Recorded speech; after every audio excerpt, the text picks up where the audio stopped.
Hi friends, ನಮಸ್ಕಾರ. ನಾನು ನಿಮ್ಮ ರಾಜೇಶ್ ಮಾತಾಡ್ತಾ ಇರೋದು. ನನ್ನ ಹೊಸ ವೀಡಿಯೋಗೆ ಸ್ವಾಗತ.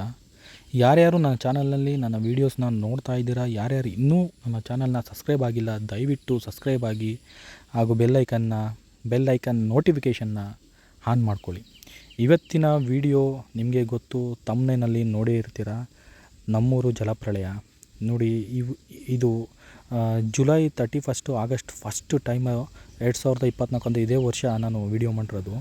ಅಂದರೆ ಆ ಟೈಮಲ್ಲಿ ಎಷ್ಟು ಮಳೆ ಇತ್ತು ಅಂದರೆ ಅಷ್ಟೊಂದು ಮಳೆ ಇತ್ತು ನೋಡಿ. ಎಷ್ಟು ನೀರು ಬಿಟ್ಟಿದ್ದಾರೆ, ಒಂದು ಡ್ಯಾಮ್ ನೋಡೋ ರೀತಿ ಆಗ್ತಾಯಿತ್ತು. ನಮ್ಮೂರು ಬ್ರಿಡ್ಜ್ ನೋಡೋದಕ್ಕೆ.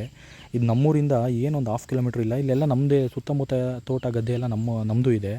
ಅಷ್ಟೊಂದು ನೀರು ಬಿಟ್ಟಿದ್ರು. ನೀವು ನೋಡ್ತಾ ಇದ್ರೆ ನೋಡಿ, ಎಲ್ಲ ತೆಂಗಿನ ತೋಟ, ಕಡೆ ಅಡಿಕೆ ತೋಟ ಎಲ್ಲ ಅಂದರೆ ಎಲ್ಲ ಸಂಪೂರ್ಣ ಜಲಪ್ರಳಯ ಆಗೋಗಿತ್ತು. ಅಂದರೆ ಅದು ನಾನು ನೋಡೋದಕ್ಕೂ ಭಯ ಆಗೋದು, ಅಷ್ಟೊಂದು ನೀರು ಬಿಟ್ಟಿದ್ರು. ಆಲ್ಮೋಸ್ಟ್ ಆ ಟೈಮಲ್ಲೆಲ್ಲ ಸ್ಕೂಲ್ಗಳಿಗೆಲ್ಲ ರಜಾ ಕೊಟ್ಟಿದ್ದರು. ನೋಡಿ, ಏನು ನೋಡ್ತಾ ಇರೋ ಅವೆಲ್ಲ ನಮ್ಮ ಪಂಪ್ ಸೆಟ್ ಮನೆಗಳು ನೋಡ್ತಾ ಇದ್ದೀರವು, ಅವೆಲ್ಲ ಮುಚ್ಚೋಗಿತ್ತು. ಅಲ್ಲೆಲ್ಲ ಪಂಪ್ ಸೆಟ್ಗಳೆಲ್ಲ ಅಲ್ಲಲ್ಲೇ ಇದ್ದವು. ಪಂಪ್ ಸೆಟ್ಗಳೆಲ್ಲ ಹಾಳಾಗೋದು, ಎಲ್ಲರದ್ದು ಮಿಷಿನ್ಗಳೆಲ್ಲ ಹಾಳಾಯಿತು. ನೋಡ್ತಾ ಇದ್ದೀರಾ ನೀವು. ಇದೆಲ್ಲ ಪೂರ್ತಿ ಅಂದರೆ ಪೂರ್ತಿ ಎಷ್ಟೋ ಜನದ್ದು ಶುಂಠಿ, ಎಷ್ಟೋ ಜನದ್ದು ಭತ್ತ, ಎಷ್ಟೋ ಜನದ್ದು ಕಬ್ಬು, ಇನ್ನೂ ತುಂಬ ಅಂದರೆ ತುಂಬ ಬೆಳೆಗಳೆಲ್ಲ ನಾಶ ಆಗೋಯಿತು ಆ ಟೈಮಲ್ಲಿ. ಅಷ್ಟೊಂದು ನೀರು ಬಿಟ್ಟಿದ್ರು. ಆಲ್ಮೋಸ್ಟ್ 85,000 ಕ್ಯೂಸೆಕ್ ನೀರು ಬಿಟ್ಟಿದ್ರು ಅನಿಸುತ್ತೆ, ಮೇ ಬಿ ಆ ಟೈಮಲ್ಲಿ. ಅಷ್ಟೊಂದು ನೀರಿತ್ತು. ನಾವು ಓಡಾಡ್ತಾ ಇರೋ ರೋಡ್ ಕೂಡ ಮುಚ್ಚೋಗಿತ್ತು, ಅಷ್ಟು ನೀರು ಬಿಟ್ಟಿದ್ದು. ಅಂದರೆ ಅವತ್ತಿನ ನೆಕ್ಸ್ಟ್ ಡೇ ನಾನು ವೀಡಿಯೋ ಮಾಡಿದ್ದಿದ್ದು ಸ್ವಲ್ಪ ನೀರು ಕಮ್ಮಿ ಆಗಿತ್ತು ಅವಾಗ. ಆ ಟೈಮಲ್ಲಿ ನಾನು ವೀಡಿಯೋ ಮಾಡಿದ್ದಿದ್ದನ್ನು. ಅಷ್ಟೊಂದು ನೀರು ಅಂದರೆ ಅಷ್ಟೊಂದು ನೀರು. ಆಲ್ಮೋಸ್ಟ್ ಇನ್ನೊಂದು 2-3 ದಿನ ಇದೇ ರೀತಿ ಮಳೆ ಬಂದಿದ್ದರೆ ನಮ್ಮನೇನೂ ಕೂಡ ಸಂಪೂರ್ಣ ಮುಚ್ಚೋಗ್ತೈತೇನಪ್ಪ, ಅಷ್ಟೊಂದು ನೀರು. ನೋಡೋದಕ್ಕೆ ಭಯ ಆಗೋದು, ಅಷ್ಟು ನೀರಿತ್ತು. ನಮಗೂ ಭಯ ಆಗ್ತಾಯಿತ್ತು ಆ ಟೈಮಲ್ಲಿ. ಇನ್ನೂ ಹಿಂಗೆ ಮಳೆ ಹೋದರೆ ಏನಪ್ಪ ಕತೆ ಅಂತ.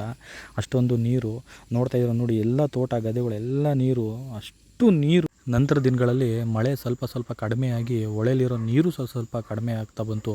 ನೀರು ಸಂಪೂರ್ಣವಾಗಿ ಕಡಿಮೆ ಆಯಿತು ಆಲ್ಮೋಸ್ಟ್ ಆಲು. ಬಟ್ ಏನಪ್ಪ ದುಃಖದ ವಿಚಾರ ಅಂದರೆ, ಎಷ್ಟು ರೈತರು ಬದುಕು ಹಾಳಾಯಿತು. ಮತ್ತು ಕೆಲವು ರೈತರಿಗೆ ಸಂತೋಷ, ಕೆಲವು ರೈತರಿಗೆ ದುಃಖ ಆ ಟೈಮಲ್ಲಿ ಆಯಿತು. ಏನು ಮಾಡೋಕ್ಕಾಗಲ್ಲ. ಪ್ರಕೃತಿ ಮುಂದೆ ನಾವು ಯಾರೂ ದೊಡ್ಡವರಲ್ಲ. ಯಾವ ಥರ ನಾವು ತೊಗೋಬೇಕು ಅದೇ ರೀತಿ ತೊಗೊಂಡು ಜೀವನ ನಡೆಸ್ಕೊಂಡು ಹೋಗ್ಬೇಕು ಅಷ್ಟೇ. ಅಷ್ಟು ಹೇಳ್ತಾ ನಾನು ವೀಡಿಯೋನ ಮುಗಿಸ್ತಾ ಇದ್ದೀನಿ. ನಮಸ್ಕಾರ ಫ್ರೆಂಡ್ಸ್.